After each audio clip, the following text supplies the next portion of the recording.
Kita coba review aplikasi absensi karyawan menggunakan QR code ya. Biasanya kalau kita mau scan QR code itu kan harus butuh alat ya atau scan readernya.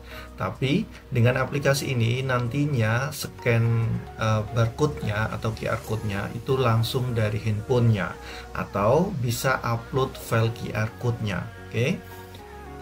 Kita review dulu yang level admin ya. Di login admin mungkin hampir sama dengan versi-versi sebelumnya ya. Kalau Bapak Ibu sudah mengecek atau melihat video saya sebelumnya tentang absensi ya, dengan beberapa inputan mulai dari mesin, mulai dari scan QR code atau RFID card ya. Secara adminnya mungkin hampir sama ya. Di sini ada setting, ada aplikasi, kemudian di sini ada user management ya. Bedanya kalau yang di versi ini ya, kalau tadi kita lihat di bagian setting ini ya, setting aplikasi, di sini ada latitude longitude-nya ya atau batasannya, di mana nantinya karyawan itu hanya bisa melakukan proses absen di titik yang sudah kita tentukan. Maka di luar itu karyawan tidak akan bisa melakukan proses absensinya. Oke, karena absensinya kan nanti menggunakan handphonenya masing-masing. Kemudian di sini ada user management. Berikutnya ada libur per individu ya. Ini digunakan barangkali ada karyawan-karyawan khusus ya yang mempunyai jadwal liburnya tersendiri. Kalau karyawannya tidak masuk ke sini, maka otomatis dia nanti kategorinya adalah umum ya atau yang non shift. Maka otomatis dia akan mengikuti jadwal ini. Oke, kemudian ini ada libur hari besar. Berikutnya ada master karyawan, ada jabatan ya. Kemudian di sini ada divisi, ada shift ya. Ini digunakan untuk karyawan yang shift ya. Oke. Kemudian ini nanti tinggal dimasukkan saja. Kalau kita ingin nambahkan shift tinggal ditambah. Kemudian di dalamnya ini adalah shift 1, ini karyawannya siapa saja. Nanti tinggal dimasukkan ke sini. Oke, seumpama nih Danang mau masuk ke shift berapa, tinggal disimpan. Oke, tinggal disimpan seperti itu. Kemudian di sini ada data master pegawainya. Oke, data master pegawai ini sudah kita integrasikan ya dengan notif WA. Jadi nanti tinggal di set saja nomor WA-nya ya, tinggal dikasih saja nomor WA-nya di sini. Oke. Berikutnya ada manajer lain, karena ini tingkatannya nanti ada HRD, kemudian ada manajer, baru ke karyawan ya. Jadi kalau kita mau melakukan proses izin, mau melakukan proses cuti, itu harus ada approve ya dari manajer lainnya dulu, baru ke HRD-nya. Oke, makanya di sini ada menu manajer lainnya, karena ini opsional ya. Bagi beberapa perusahaan memang nggak pakai, tapi ada sebagian yang pakai. Kemudian di sini adalah koreksi ya, seperti biasa untuk mengoreksi data karyawannya masuk, mengabsenkan secara manual atau edit sakit izinnya bisa langsung dari HRD-nya langsung. Nah, tampilannya seperti ini ya. Kita bisa lakukan edit atau mengabsenkan secara manual ya. Yang hijau, kemudian yang kuning ini dipakai untuk proses sakit izinnya. Oke. Kalau dia statusnya libur atau sudah absen, ininya sudah disable ya, dia nggak bisa. Kemudian ini proses izinnya, approval, jadi nanti harus ada pengajuan dulu dari karyawan, kemudian baru di approve ya. Kemudian ini daftar izinnya, ini proses approve-nya, ini daftar izinnya. Mungkin saya nggak terlalu detail ya untuk membahas ini ya. Ini nanti kalau ingin lihat detailnya proses izin dan proses daftar izinnya atau proses nanti ada cuti, bisa cek video saya sebelumnya. Kemudian di sini ada kontrak kerja, ada jenis kontrak kerja, kemudian add kontrak kerjanya. Ini bagi karyawan yang ingin kita masukkan kontrak pertama kali, kita bisa lakukan add kontrak kerja. Kemudian kalau mau perpanjangan, tinggal diklik perpanjangannya.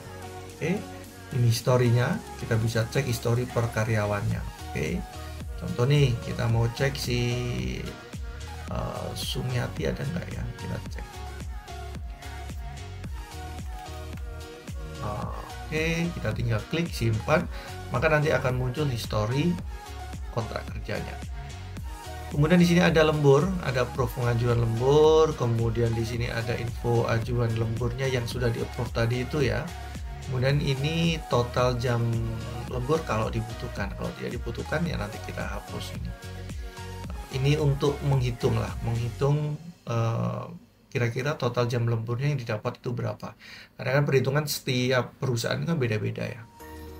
Di sini ada info absensi, ada per pegawai ya.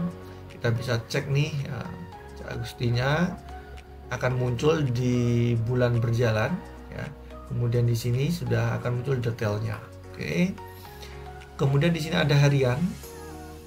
Oke, seperti ini. Ada per tanggal juga ada. Kalau per tanggal ini nanti sudah totalnya ya. Jadi tanggal ini sampai tanggal ini kira-kira sakitnya berapa, masuknya berapa, dia sudah totalnya. Kemudian di sini ada bulanan. Kemudian kalau kita lihat di versi sebelumnya itu dashboard chartnya itu kan ada di dashboard ya.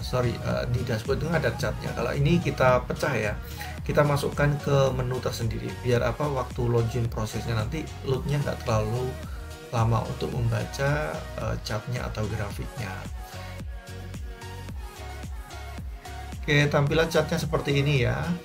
Ada info absensi, kemudian ada info kontrak, dan ada pengajuan cuti juga akan kita berikan grafiknya.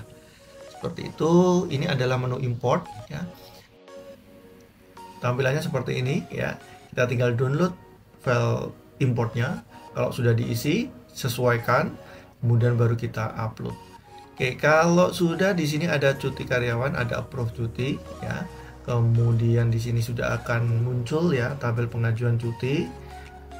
Nanti yang mengajukan yang belum kita approve akan muncul di sini. Yang sudah disetujui muncul di bawahnya, yang tertolak muncul di bawahnya. Seperti itu. Di sini ada report cuti bulanan, cuti per pegawai, dan report sisa cuti ya. Karena di settingan master karyawan nanti kan kita kasih batasan tuh. Karyawan ini kira-kira 1 tahun dapat berapa cutinya. Di sini adalah historinya, sisanya ya. Kemudian di sini adalah penggajian ya, ada kategori penggajian, ada debit dan kredit. Tinggal kita entry saja referensinya. Kemudian di sini adalah entry gaji ya. Entry gaji ini mungkin waktu bulan pertama saja ya yang perlu kita entry semua. Tapi nanti di bulan-bulan berikutnya kita tinggal lakukan proses copy saja. Seperti itu ya. Informasi gaji ini juga nanti akan diperoleh oleh karyawan, tapi prosesnya harus di-approve dulu oleh HRD.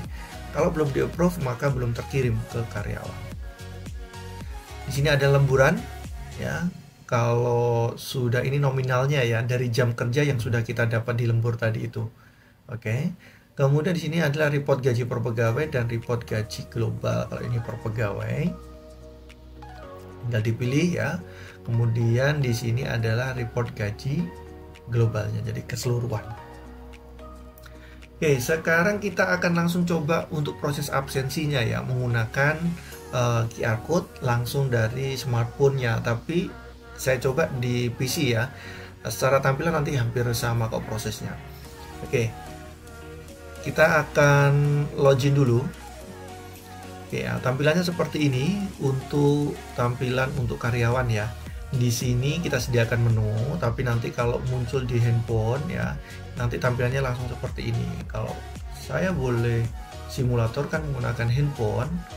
Oke, nah, nanti tampilannya seperti ini ya. Kita tinggal lakukan proses absen saja. Kita kembalikan lagi ke versi desktopnya. Untuk proses absensi di sini akan muncul selamat siang, selamat pagi, selamat sore, dan ini adalah hari sekarang. Kemudian kalau kita cek lagi di sini ada jam kerja ya. Jam kerja ini sesuai dengan settingan di shift-nya. Kalau kalian karyawan non shift, maka dia acuannya di settingan ya. Jadwal, settingan, jam masuk dan jam pulang. Tapi kalau karyawan shift, maka acuannya dia ngikut di settingan shift-nya. Ya, akan muncul di sini. Untuk proses absensinya, ya berarti kan harus punya barcode-nya nih. Nah, di sini sudah kita sediakan untuk barcode-nya. Kalian bisa bikin sendiri berdasarkan nomor absensinya. Ya, tapi kalau mau download dari aplikasi juga sudah kita sediakan. Nah, di sini ada ID card. Nah, ID card ini bisa kalian download. Bentuknya nanti adalah gambar ya. Kalian bisa screenshot juga bisa. Yang penting nanti ketika mau di-upload ya itu menggunakan gambar. Oke, sekarang kita coba lakukan proses absensinya ya. Oke, di proses ini dia akan ngecek nih lokasinya, titik koordinatnya sesuai apa tidak. Kalau titik koordinatnya tidak sesuai, maka dia langsung dikembalikan ke halaman dashboard. Kalau titik koordinatnya sesuai, maka dia langsung muncul seperti ini. Oke ya, itu untuk masuk. Nah, kemudian untuk pulangnya, ketika nanti jam pulangnya itu belum mencapai jam pulang, maka statusnya di sini nggak akan muncul ini ya, muncul merah. Karena nanti akan menunggu nih jam pulangnya, baru bisa absen. Seperti itu ya. Ini untuk request kamera, kalau kita mau scan, tinggal kita pilih nih menggunakan kamera apa. Ya, nanti kalau handphone berarti langsung otomatis ya, karena saya pakai PC dan ada beberapa settingan kamera ya. Nah, maka munculnya banyak seperti ini. Oke, saya ingin nanti tinggal di start saja, muncul scan-nya langsung di scan saja seperti itu. Sekarang saya ingin coba yang menggunakan file ya. Oke, saya ingin coba scan. Saya sudah punya file ini ya. Kalau ininya salah ya, QR code-nya salah dengan yang dimiliki oleh karyawan tersebut, maka dia akan tertolak. Berhubung ini QR code-nya sama ya, saya coba. Anda berhasil. Oke, nah di sini langsung muncul ya namanya ini, kemudian waktunya ini, statusnya terlambat ya, karena jam masuknya kalau kita cek di sini di dashboardnya, jam masuknya harusnya dia jam 6 ya, absen masuk jam 10.39. Di sini jam pulangnya adalah jam 14.00. Nah, kalau kita cek harusnya sudah bisa pulang apa enggak, maka di sini akan muncul nih statusnya, maaf absen pulang hanya bisa dilakukan tepat waktu melebihi jam 2. Jam sekarang masih jam 10.39. Nah, seperti itu ya. Untuk proses absensinya hampir sama. Kemudian di sini adalah info absensinya ya. Hari ini hari Minggu jam segini ya, statusnya libur walaupun dia absen, tapi memang statusnya hari ini libur ya. Karena karyawan yang tadi Sumiati ini adalah karyawan yang non shift ya. Jadi status hari Minggunya dia libur ya, seperti itu.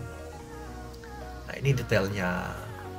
Oke, kemudian ini proses pengajuan izin, daftar izin, ada pengajuan cuti, lembur, dan info gaji. Detail ini saya sudah bahas detail di video saya sebelumnya, jadi bisa dicek lah ya. Oke, terima kasih.